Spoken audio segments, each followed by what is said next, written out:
Assalamualaikum warahmatullahi wabarakatuh. Perkenalkan, nama saya Arif Lestari dengan NPM 211000002. Di sini saya akan mempresentasikan dengan judul Subjek Hukum Internasional. Pengertian. Subjek hukum yaitu pemegang, pemilik, atau pendukung hak dan pemikul kewajiban individu dan badan hukum. Subjek hukum internasional adalah setiap pemilik, pemegang, atau pendukung hak dan pemikul kewajiban berdasarkan hukum internasional.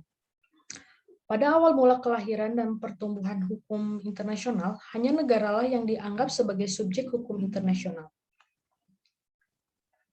Selanjutnya ada jenis-jenis subjek hukum. Yang pertama ada negara, kedua tahta suci, ketiga palang merah internasional, keempat organisasi internasional, kelima orang perseorangan, dan yang terakhir pemberontakan dan pihak dalam sengketa hukum internasional subjek. Selanjutnya ada negara. Menurut Konvensi Montevideo 1949 mengenai hak dan kewajiban negara, kualifikasi suatu negara untuk disebut sebagai pribadi dalam hukum internasional adalah yang pertama penduduk yang tetap, kedua wilayah tertentu, ketiga pemerintah, keempat kemampuan untuk mengadakan hubungan dengan negara lain. Selanjutnya ada organisasi internasional. Klasifikasi organisasi internasional menurut The Door, Columbus, dan James H. Wolf. Yang pertama ada organisasi internasional yang memiliki keanggotaan secara global dengan maksud dan tujuan yang bersifat umum. Contohnya yaitu adalah pemeriksaan Perserikatan Bangsa-Bangsa. Yang kedua, organisasi internasional yang memiliki keanggotaan global dengan maksud dan tujuan yang bersifat spesifik.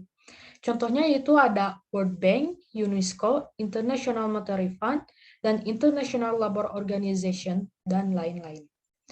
Yang terakhir yaitu ada organisasi internasional dengan keanggotaan regional dengan maksud dan tujuan global antara lain yaitu ada Association of South Asian Nations atau disingkat dengan ASEAN dan Eropa Union.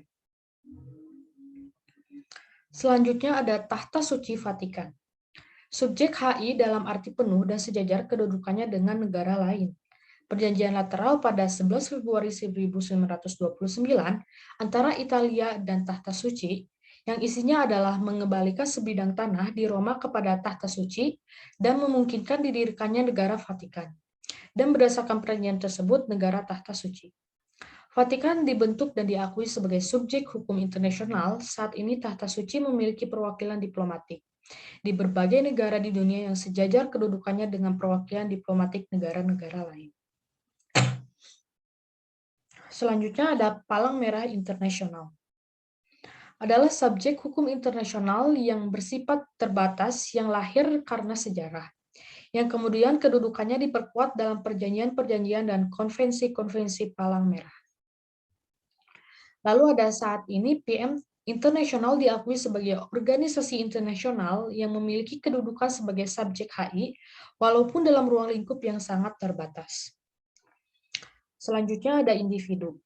Ketika adanya penuntutan penjahat-penjahat perang, di hadapan MI yang diadakan khusus untuk itu oleh negara-negara sekutu yang menang perang.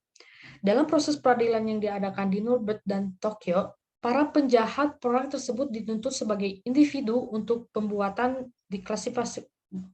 yang diklasifikasi sebagai pertama, kejahatan terhadap perdamaian, kedua, kejahatan terhadap peri kemanusiaan, yang ketiga, pelanggaran terhadap hukum perang, dan yang keempat, pemufakatan jahat untuk mengadakan perang.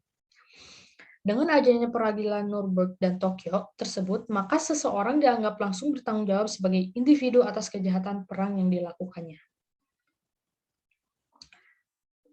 Dan yang terakhir ada pemberontakan dan pihak dalam sengketa.